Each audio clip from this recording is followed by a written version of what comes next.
Svo fyrsta sem maður gerir að setja sýnishornið og sýnishornið með svona haki hérna í.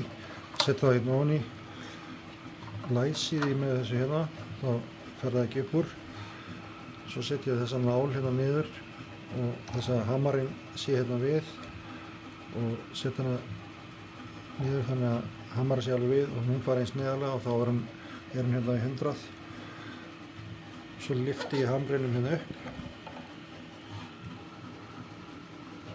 og svo sleppi ég og þá fer nálinn hérna upp og hún sýnir þá hversu sekt efni var eða hvernig höggþolið það er.